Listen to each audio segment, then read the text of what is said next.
Hi guys, this is Simran. Welcome to Colorful Beats. I'm back again with a new video and new topic that is perspective drawing. Last वाली video के बाद काफ़ी लोगों ने मुझे perspective drawing topic suggest किया कि मैं इस पे प्रॉपर डिटेल में एक वीडियो लेके आऊँ. So make sure you are subscribed and let's get started.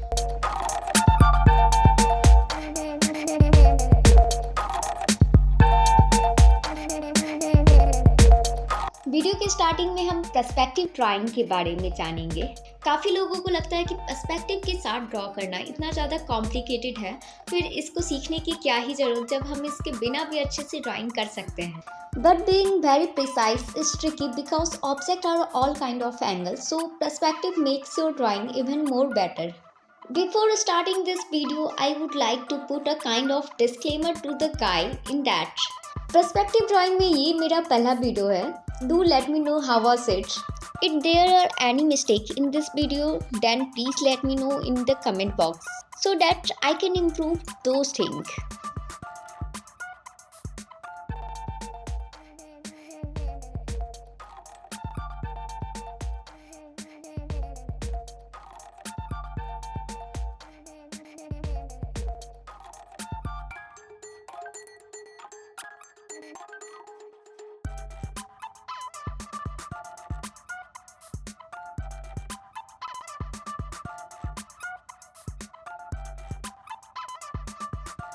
Generally हम 3 टाइप ऑफ पर्सपेक्टिव का यूज़ करते हैं, 1 point, 2 point and 3 point perspective. Most common perspective lesson is 1 point perspective. Perspective is about your point of view only. When you learn to draw perspective as a beginner, you learn its importance. It is all about how you look at the world. The horizontal line is the line where the ground meets the sky. The horizontal line is at a lower level and close to the ground. तो image को draw करने के बाद वो ground के बहुत ही close दिखेगा, जिसका मतलब ऑब्जर्वर बहुत ही छोटा है. इसके थ्रू आप एंड के आई व्यू को भी दिखा सकते हो. Now I share some tips that will definitely help you in your drawing. Tip number 1, आपको जो भी ड्रॉ करना हो उसकी छोटी सी रफ स्केच बनाएंगे, जिससे आपके माइंड में ये क्लियर रहेगा कि आपको क्या ड्रॉ करना है. सेकंड, आप अगर बिगिनर हो तो ये वाली टिप्स आपके काम आएगी. इस तरह से आप अगर ड्राइंग स्टार्ट करोगे तो सेम गलती आपकी बार बार रिपीट नहीं होगी और धीरे धीरे आप इम्प्रूव करने लगोगे.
ऑब्जेक्ट जब आपके आंखों के सामने होता है वो आपको बड़ा दिखता है और जैसे जैसे वो दूर जाता है उसका साइज छोटा होते जाता है, जबकि ऑब्जेक्ट अपनी साइज को कभी चेंज नहीं करता.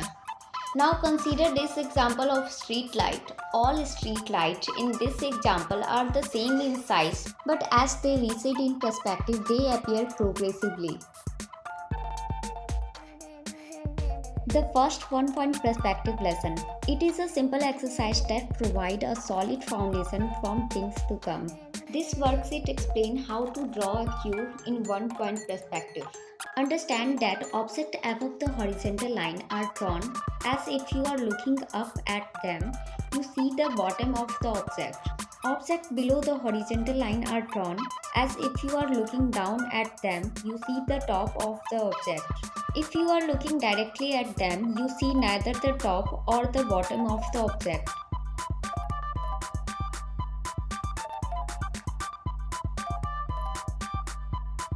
वन पॉइंट पर्सपेक्टिव के क्यूब या क्यूबॉइड को बनाने के लिए आप ग्राफ पेपर का यूज़ कर सकते हैं। वन पॉइंट पर्सपेक्टिव में क्यूब बनाने के लिए सबसे पहले आपको एक स्क्वायर का शेप बनाना होगा। So the top of the bottom line of the square are parallel to the horizontal line. Use your scale to create 4 perspective lines that end from the vanishing point. Make lines that are perpendicular to the horizontal line in order to connect the side of your box.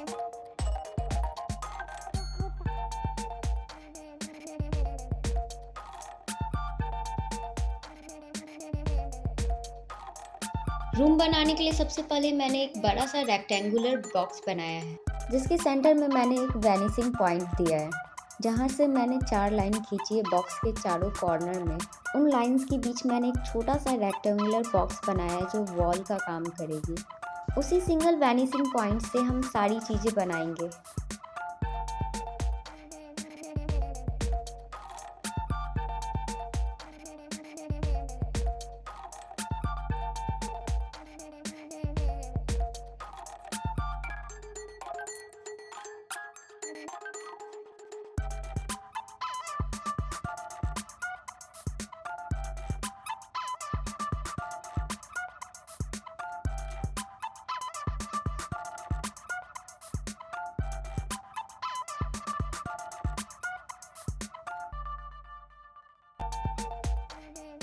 Outdoor scene के लिए हमें 2 lines ऊपर की तरफ ले जानी है और 2 लाइंस नीचे की तरफ ले जानी है वैनिशिंग पॉइंट से।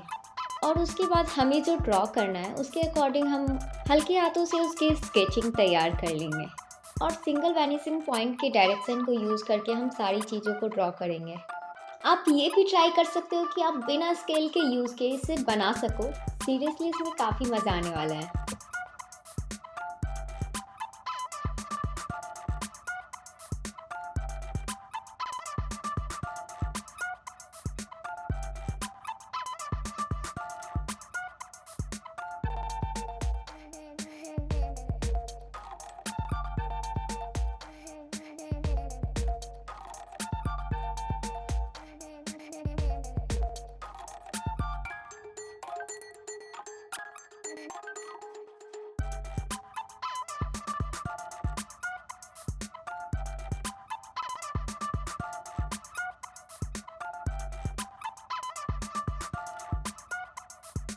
ऑब्जेक्ट ड्राइंग के थ्रू आप वन पॉइंट पर्सपेक्टिव पे अपनी पकड़ और भी ज़्यादा अच्छी बना सकते हैं।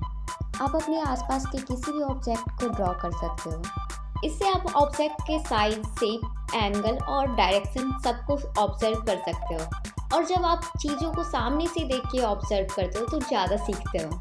वैसे ऑनेस्टली मैंने इस वीडियो से पहले कभी पर्सपेक्टिव ड्राइंग को इतने अच्छे से ट्राई नहीं किया था। सो इसका एक्सपीरियंस मेरे लिए काफ़ी डिफरेंट था, क्योंकि पर्सपेक्टिव ड्राइंग में लाइंस को लेके मिस्टेक नहीं कर सकते, स्पेशली जब आप सिखा रहे हो तो ये काफ़ी इंटरेस्टिंग और चैलेंजिंग था मेरे लिए भी।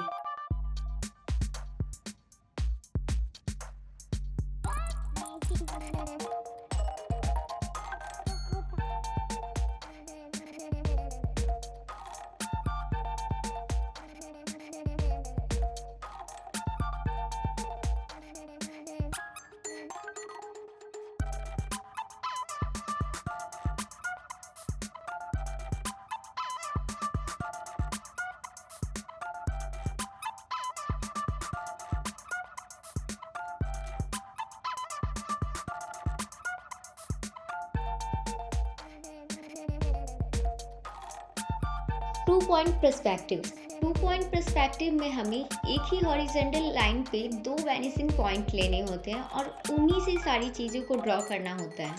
अगर हमें 2 पॉइंट पर्सपेक्टिव में एक क्यूब बनाना है तो हमें हॉरिजॉन्टल लाइन के ऊपर या नीचे एक वर्टिकल लाइन लेना होगा, जितना हमें क्यूब का साइज रखना है। Connect the top and the bottom of the vertical line to vanishing point 1. Do the same of vanishing point 2. Draw the vertical line that would determine the length and the breadth of the cube. Make sure that vertical line remains perpendicular to the horizontal line. अगर हमें vertical line को horizontal line से connect करना है तो opposite direction के vanishing point से करेंगे। You can practice various size of boxes in different position around the paper.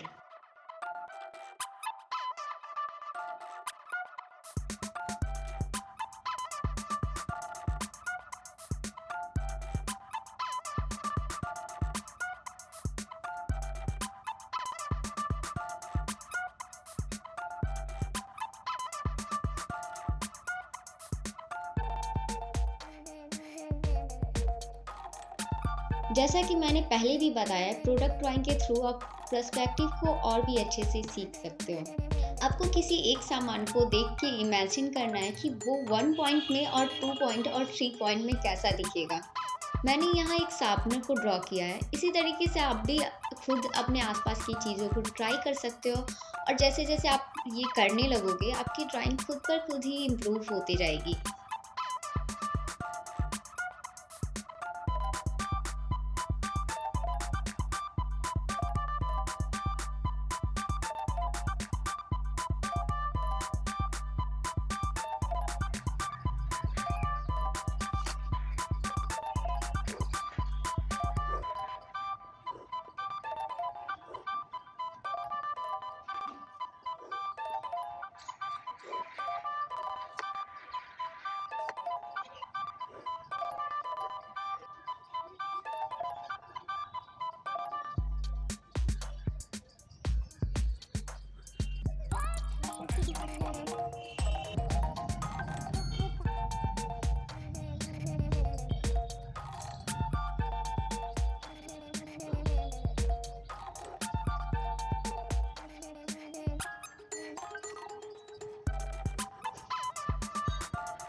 2 point perspective में मैंने रूम की ड्राइंग के लिए एक वर्टिकल लाइन लिया है वॉल के साइज की, और दोनों वैनिसिंग पॉइंट से हमें उस वर्टिकल लाइन के एंड को जोड़ना है और उससे हमें रूम का वॉल बनाना है, और उसी दोनों वैनिसिंग पॉइंट से हम बाकी चीज़ें भी बनाएंगे। मैंने पहले भी बताया था कि प्रोडक्ट ड्राइंग पर्सपेक्टिव में इम्पॉर्टेंट है, पर उसके आगे की चीज़ें हमारे दिमाग में ब्लैंक हो जाती है और समझ नहीं आता है कि कौन से वैनिसिंग पॉइंट का यूज़ करके हमें क्या चीज़ें बनानी है। और सबसे ज़्यादा कंफ्यूजन हमें 2 पॉइंट और 3 पॉइंट पर्सपेक्टिव में होती है। वेल, ये इतना भी ज़्यादा कॉम्प्लिकेटेड नहीं है जितना ये देखने में लगता है। इसके लिए बस ये कि आप प्रैक्टिस करते रहो और गलतियाँ करने से मत डरो। मैंने खुद भी बहुत सारी गलतियाँ की और फिर धीरे धीरे सीखते गई।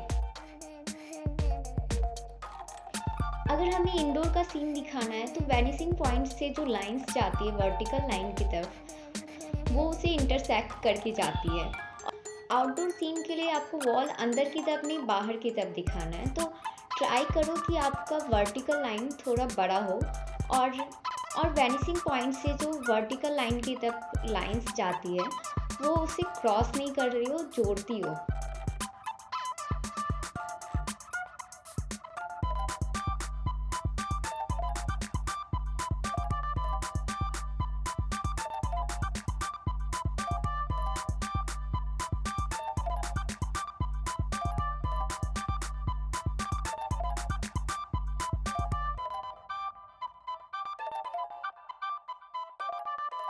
The most common problem in perspective, circle कैसे बनाने हैं। इसमें हमें बॉक्स को 4 पार्ट में डिवाइड करना है। जैसे हमने ड्राइंग के स्टार्टिंग में सीखा था बॉक्स का यूज़ करके सर्कल बनाना, वैसे ही हमें यहाँ भी करना है।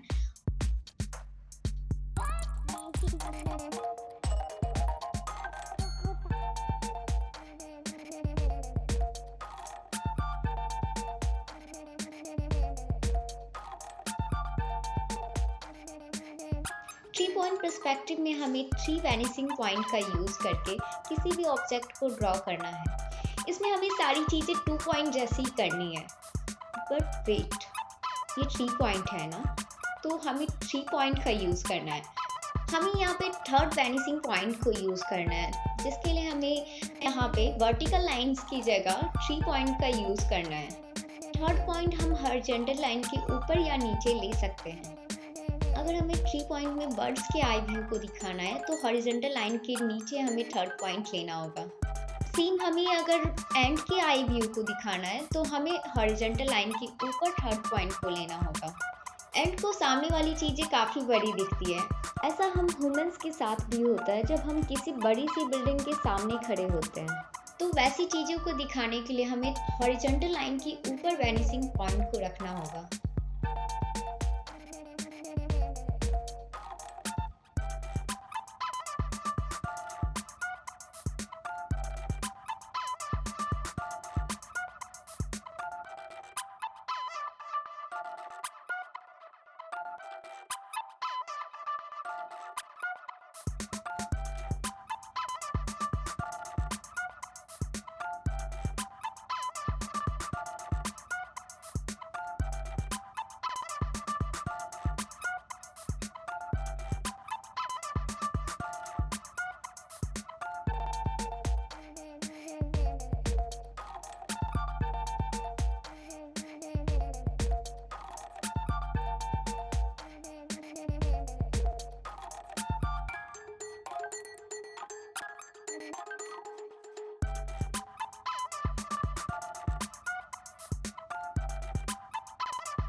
ऐसी वीडियो आप आगे भी देखना चाहते हो तो do like share and subscribe my channel.